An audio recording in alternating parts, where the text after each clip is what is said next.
ভাৰত বাংলা সীমান্তৰ বিন্নাচৰা আৰু বালাডোৱাৰ মাজত থকা মোৰ সতীৰ্থ ভিডিঅ' জাৰ্নেলিষ্ট ৰামপুকাৰক প্ৰথমতে এই ঠাইখিনি দেখুৱাই ল'ব অনুৰোধ জনাইছোঁ। বালাডোবা আৰু বিন্নাচৰাৰ মাজত থকা এইটো হৈছে গংগাধাৰ নৈ আৰু গংগা নৈৰ পাৰত আজি দেখা গৈছে সীমান্ত সুৰক্ষা বাহিনীৰ ফালৰ পৰা কাটা আতাৰৰ বেৰ দিয়া হৈছে আৰু এইখিনিতে এটা ৰাইজৰ আপত্তি বা ৰাইজৰ অভিযোগ যে ভাৰত বাংলা সীমান্তৰ 0 পইণ্টৰ পৰা 150 মিটাৰৰ ভিতৰত কাটা তাঁৰৰ বেৰ দিব লাগে বা যি ফেন্সিঙৰ ব্যৱস্থা সেয়া কৰিব লাগে, সেয়া নকৰি সীমান্ত সুৰক্ষা বাহিনীৰ ফালৰ পৰা 0 পইণ্টৰ পৰা প্ৰায় 1.5 পৰা 2 কিলোমিটাৰৰ ভিতৰত সোমাই আহি তেওঁলোকে দেখা গৈছে গংগাধৰ নদীৰ পাৰত এইদৰে কাটা তাঁৰৰ বেৰ দিয়া পৰিলক্ষিত হৈছে, যাৰ কাৰণে যিসমূহ স্থানীয় ৰাইজ আছে ৰাইজ ওলাই আহিছে, তেওঁলোকে প্ৰতিবাদ সাব্যস্ত কৰিছে যে তেওঁলোকে কোনোপধ্যেই এই ঠাইত কাটা তাঁৰৰ যি বেৰ সেই বেৰ দিব নিদিয়ে। কিন্তু তাৰ পিছতো দেখা গৈছে সীমান্ত সুৰক্ষা বাহিনীৰ ফালৰ পৰা ইয়াতে কাটা তাঁৰৰ বেৰ দি থকা হৈছে আৰু এই কাটা তাঁৰৰ বেৰৰ ফলত যিসকল স্থানীয় ৰাইজ আছে তেওঁলোকে বিভিন্ন সমস্যাৰ সন্মুখীন হ'বলগীয়া হ'ব, কিয়নো যিসকল নৈপৰীয়া ৰাইজ আছে গংগাধৰ নদীৰ পাৰত থকা যিসকল ৰাইজ আছে তেওঁলোকে গংগাধৰ নদীৰ ওপৰতে নিৰ্ভৰ কৰি জীয়াই থাকিবলগীয়া হৈছে। খোৱা পানীৰ পৰা আৰম্ভ কৰি কাপোৰ কানি বাচন বৰ্তন ধোৱা সকলো ধৰণৰ পানী গংগাধৰ নৈৰ পৰাই তেওঁলোকে লৈ সেইসমূহ পানীৰে কাম কৰিবলগীয়া হয় আৰু এতিয়া যিহেতু BSFৰ ফালৰ পৰা কাটা তাঁৰৰ বেৰ দিয়া হৈছে, যাৰ কাৰণে তেওঁলোকে এতিয়া গংগাধৰ নৈলৈকে যাব নোৱাৰিব আৰু গ'লেও BSFৰ অনুমতি লৈহে তেওঁলোকে প্ৰৱেশ কৰিব লাগিব। আৰু এইখিনিতে আৰু এটা কথা ক'ব লাগিব যে যিহেতু 0 পইণ্টৰ পৰা প্ৰায় 2 কিলোমিটাৰ দূৰত আহি তেওঁলোকে কাটা তাঁৰৰ বেৰ দিয়া পৰিলক্ষিত হৈছে আৰু এই কাটা তাঁৰৰ সিপাৰে যিসমূহ ভূমি আছে বা যিসকল লোকে খেতি কৰিবলৈ যায় তেওঁলোকে প্ৰতিদিনে অনুমতি লৈহে তেওঁলোকে খেতি কৰিবলগীয়া হ'ব। স্থানীয় লোক আছে, আমি তেওঁলোকৰ লগত কথা পাতিম। দাদা অলপ আগুৱাই আহিব। কিহৰ কাৰণে আজি আপোনালোকে এনেদৰে প্ৰতিবাদ কৰিবলগীয়া হৈছে বা আপোনালোকৰ আপত্তি কি, যিহেতু যি কাটা তাঁৰৰ বেৰ দি থকা হৈছে ইয়াক লৈ আপোনালোকৰ আপত্তি কি? আমাৰ আপত্তি মানে আমি ইয়াৰ আগৰ বাৰো নিজে BSF কেম্পত গৈছিলোঁ, গৈ পেলাই ৰিকুৱেষ্ট কৰি আহিছিলোঁ আমি এৰিয়া কমাণ্ডাৰক।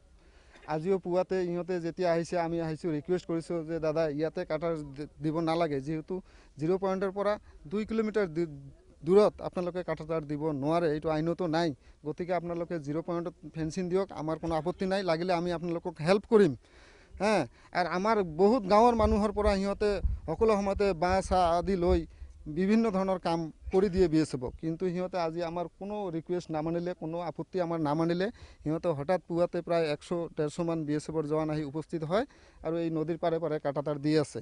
আজি কাটা তাঁৰ দিয়াৰ ফলত আমাৰ খেতি বাতি কৰাত বিৰাট অসুবিধা হ'ব, বিশেষকৈ গা ধোৱা পানী খোৱা। আমি যিহেতু নৈপৰীয়া মানুহ, বহুত মানুহ আছে আমাৰ ইয়াৰে এতিয়াও গংগাধৰৰ পানী খায়, গংগাধৰত গা ধুৱে, বাচন বৰ্তন হেৰি কৰে, কিন্তু এইবিলাক কৰিবলৈ হ'লে এতিয়া আমাৰ সিহঁতৰ BSFৰ পাৰ্মিশ্যন লৈহে কৰিব লাগিব। সেইকাৰণে আজি যিটো বেৰ দিছে তাৰ সিপাৰে আপোনালোকৰ ভূমি আছে? নিশ্চয় আছে, হাজাৰ হাজাৰ বিঘা এই গাঁৱৰ মানুহৰ ভূমি আছে, কাৰণ এইখন আগতে এই যিখিনি হেৰি আছে এইখনত এই গাঁওখনে তাতে আছিলে, কিন্তু নদী ভাঙি নিয়াৰ ফলত এই গাঁওখন ইয়াত আহিছে। যিখন ভূমিৰ সিপাৰে দি আছে সিহঁতে কাটা তাঁৰ, এইখনত আগতে পূৰা গাঁও আছিলে, বালাডোবা পাৰ্ট 2 পাৰ্ট 3 পূৰা গাঁও তাতে আছিলে, নদী ভাঙাৰ ফলত ইয়াত আহিছে। এতিয়া BSFৰ ফালৰ পৰা যিটো কাটা তাঁৰ দিয়া হৈছে প্ৰায় 2 কিলোমিটাৰ, 0 পইণ্টৰ পৰা 150 মিটাৰৰ ভিতৰত তেওঁলোকৰ কাটা তাঁৰৰ ব্যৱস্থা আছে নাই? সেইটো কাটা তাঁৰ নাই, তাৰ পৰা কাটা তাঁৰ উঠাই আনি ইয়াতে দি আছে। কিহৰ কাৰণে এইটো কৰি আছে সেইটো আমি নাজানো। আমি সিহঁতক ৰিকুৱেষ্ট কৰিছিলোঁ, ইয়াক বাৰ বাৰ কৈছিলোঁ, আমাক চিধা সিহঁতে কৈ দিয়ে যে আপোনালোকে হেৰি কৰক। আজি এৰিয়া কমাণ্ডাৰৰ লগত মই কথা পাতিছিলোঁ, সিহঁতে মোক চিধা কৈ দিলে যে মই যিবিলাক কুৱেশ্যন কৰিছিলোঁ এইবিলাকৰ এনচাৰ নিদিয়ে, চিধা কয় যে আপোনালোকে পাণবাৰী যাওক। এইখিনি কথা কৈ দি সিহঁতে কাম কৰি আছে, কাৰণ আমিতো বাধা দিব নোৱাৰোঁ, যিহেতু বৰ্ডাৰ ছিকিউৰিটি ফ'ৰ্চ, সিহঁত সকলো আহিছে, গাঁৱৰ মানুহৰ সততে ভয়ে খায় BSFক দেখি, সেইকাৰণে আমি বাধাও কৰিব দিয়া নোৱাৰোঁ। ইয়াৰ আগতে আমি MLA মহোদয়ক কৈছিলোঁ, MLA মহোদয়ে কথা পাতিছিল, MLA মহোদয়ৰ PA সিহঁতো এৰিয়া কমাণ্ডাৰৰ লগত কথা পাতিছিল, ফিল্ডত আহিছিল, তথাপিও আজি সিহঁতে হঠাৎ এনেকুৱা কৰি আছে। হয়, সাধাৰণ গাঁৱৰ ৰাইজৰ মন্তব্য। আৰু মোৰ সতীৰ্থ ভিডিঅ' জাৰ্নেলিষ্ট ৰামপুকাৰক আৰু এটা বস্তু দেখুৱাবলৈ অনুৰোধ জনাম। এইদৰে দেখা গৈছে পুৱাৰে পৰা প্ৰায় 1 পৰা 150 BSF জোৱান আহি ইয়াতে তেওঁলোকে নিজাকে কাটা তাঁৰৰ বেৰ দিছে। আৰু মোৰ সতীৰ্থ ভিডিঅ' জাৰ্নেলিষ্ট মোক পাৰিলে যদি সম্ভৱ হয় মই এইফালে জুম কৰিবলৈ অনুৰোধ জনাম। ইয়াৰ পৰা প্ৰায় 2 কিলোমিটাৰ দূৰত আছে, যি 0 পইণ্ট বুলি কোৱা হয় ভাৰত বাংলা দেশৰ যি সীমা, ইয়াৰ পৰা প্ৰায় 2 কিলোমিটাৰ দূৰত আছে।